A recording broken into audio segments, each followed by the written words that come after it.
السلام علیکم۔ شفق YouTube channel کے ساتھ میں ہوں آپ کی ہوسٹ مہرما۔ استاد اور شاگرد۔ ملا احمد جیون ہندوستان کے مغل بادشاہ اورنگزیب عالمگیر کے استاد تھے۔ اورنگزیب اپنے استاد کا بہت احترام کرتے تھے اور استاد بھی اپنے شاگرد پر فخر کرتے تھے۔ جب اورنگزیب ہندوستان کے بادشاہ بنے تو انہوں نے اپنے غلام کے ذریعے استاد کو پیغام بھیجا کہ وہ کسی دن دہلی تشریف لائیں اور خدمت کا موقع دیں۔ اتفاق سے وہ رمضان کا مہینہ تھا اور مدرسے کے طالب علموں کو بھی چھٹیاں تھیں، چنانچہ انہوں نے دہلی کا رخ کیا۔ استاد اور شاگرد کی ملاقات عصر کی نماز کے بعد دہلی کی جامع مسجد میں ہوئی۔ استاد کو اپنے ساتھ لے کر اورنگزیب شاہی قلعے کی طرف چل پڑے۔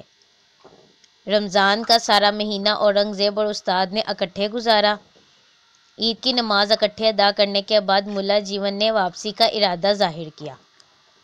بادشاہ نے جیب سے ایک چونی نکال کر اپنے استاد کو پیش کی کہ استاد نے بڑی خوشی سے نذرانہ قبول کیا اور گھر کی طرف چل پڑے۔ اس کے بعد اورنگزیب دکن کی لڑائیوں میں اتنے مصروف ہوئے کہ 14 سال تک دہلی آنا نصیب نہ ہوا۔ جب وہ واپس آئے تو وزیر اعظم نے بتایا، ملا احمد جیون ایک بہت بڑے زمیندار بن چکے ہیں، اگر اجازت ہو تو ان سے لگان وصول کر لیا جائے۔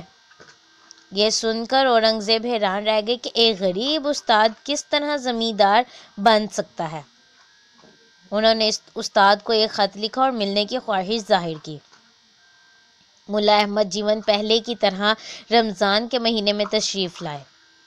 اورنگزیب نے بڑی عزت کے ساتھ انہیں اپنے پاس ٹھہرایا۔ ملا احمد کا لباس، بات چیت اور طور طریقے پہلے کی طرح سادہ تھے، اس لیے بادشاہ کو ان سے بڑا زمیندار بننے کے بارے میں پوچھنے کا حوصلہ نہ ہو سکا۔ ایک دن ملا صاحب خود کہنے لگے، آپ نے جو چونی دی تھی وہ بڑی بابرکت تھی۔ میں نے اسے بنولا خرید کر کپاس کاشت کی، خدا نے اس میں اتنی برکت دی کہ چند سالوں میں سینکڑوں سے لاکھوں ہو گئے۔ اورنگزیب یہ سن کر خوش ہوئے اور مسکرانے لگے اور فرمایا، اگر اجازت ہو تو چونی کی کہانی سناؤں؟ ملا صاحب نے کہا، ضرور سنائیں۔ اورنگزیب نے اپنے خادم کو حکم دیا کہ چاندنی چوک کے سیٹھ اتم چند کو فلاں طریق کے کھاتے کے ساتھ پیش کرو۔ سیٹھ اتم چند ایک معمولی بنیا تھے۔ اسے اورنگزیب کے سامنے پیش کیا گیا تو وہ ڈر کے مارے کانپ رہا تھا۔ اورنگزیب نے نرمی سے کہا، آگے آ جاؤ اور بغیر کسی گھبراہٹ کے کھاتا کھول کے خرچ کی تفصیل بیان کرو۔ سیٹھ اتم چند نے اپنا کھاتا کھولا اور تاریخ اور خرچ کی تفصیل بتانی اور سنانی شروع کی۔ ملا احمد جیون اورنگزیب خاموشی سے سنتے رہے۔ ایک جگہ آ کر سیٹھ رک گیا۔ یہاں خرچ کے طور پر ایک چونی درج تھی، لیکن اس کے سامنے لینے والے کا نام نہیں تھا۔ اورنگزیب نے نرمی سے پوچھا، ہاں بتاؤ، یہ چونی کہاں گئی؟ اتم چند نے کھاتا بند کیا اور کہنے لگا، اگر اجازت ہو تو درد بڑی داستان عرض کروں؟ بادشاہ نے کہا، اجازت ہے۔ اس نے کہا، اے بادشاہ وقت، ایک رات موسلا دھار بارش ہوئی، میرا مکان ٹپکنے لگا۔ مکان نیا نیا بنا تھا اور تمام کھاتے کی تفصیل بھی اسی مکان میں تھی۔ میں نے بڑی کوشش کی لیکن چھت ٹپکنا بند نہ ہوئی اور مسلسل ٹپکتی رہی۔ میں نے باہر جھانکا تو ایک آدمی لالٹین کے نیچے کھڑا نظر آیا۔ میں نے مزدور خیال کرتے ہوئے پوچھا، اے بھائی مزدوری کرو گے؟ وہ بولا، کیوں نہیں۔ وہ آدمی کام پر لگ گیا۔ اس نے تقریباً 3-4 گھنٹے کام کیا۔ جب مکان ٹپکنا بند ہو گیا تو اس نے اندر آ کر تمام سامان درست کیا۔ اتنے میں صبح کی اذان شروع ہو گئی۔ وہ کہنے لگا، سیٹھ صاحب، آپ کا کام مکمل ہو گیا، مجھے اجازت دیجیے۔ میں نے اسے مزدوری دینے کی غرض سے جیب میں ہاتھ ڈالا تو ایک چونی نکلی۔ میں نے اسے کہا، اے بھائی، ابھی میرے پاس یہی چونی ہے، یہ لے اور صبح دکان پر آنا، تمہیں مزدوری مل جائے گی۔ وہ کہنے لگا، یہی چونی کافی ہے، میں پھر حاضر نہیں ہو سکتا۔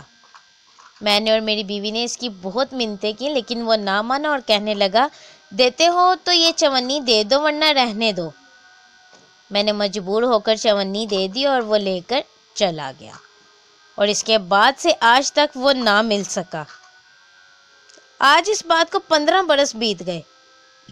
میرے دل نے مجھے بہت ملامت کی کہ اسے روپیہ نہ صحیح 98 دے دیتا۔ اس کے بعد اتم چند نے بادشاہ سے اجازت چاہی اور چلا گیا۔ بادشاہ نے ملا صاحب سے کہا یہ وہی چونی ہے، کیونکہ میں اس رات بھیس بدل کر گیا تھا تاکہ رایا کا حال معلوم کر سکوں، سو وہاں میں نے مزدور کے طور پر کام کیا۔ ملا صاحب خوش ہو کر کہنے لگے مجھے پہلے ہی معلوم تھا کہ یہ چونی میرے ہونہار شاگرد نے اپنی محنت سے کمائی ہوگی۔ اورنگزیب نے کہا ہاں واقعی، اصل بات یہ ہے کہ میں نے شاہی خزانے سے اپنے لیے کبھی ایک پائی بھی نہیں لی۔ ہفتے میں 2 دن ٹوپیاں بناتا ہوں، 2 دن مزدوری کرتا ہوں۔ میں خوش ہوں کہ میری وجہ سے کسی ضرورت مند کی ضرورت پوری ہوتی ہے۔ یہ سب آپ کی دعاؤں کا نتیجہ ہے۔ اللہ پاک ہمیں بھی رزق حلال کمانے کی توفیق عطا فرمائے، آمین۔ اس طرح کی مزید ویڈیوز سننے کے لیے ہمارے چینل کو لائک اور سبسکرائب کرنا مت بھولیں۔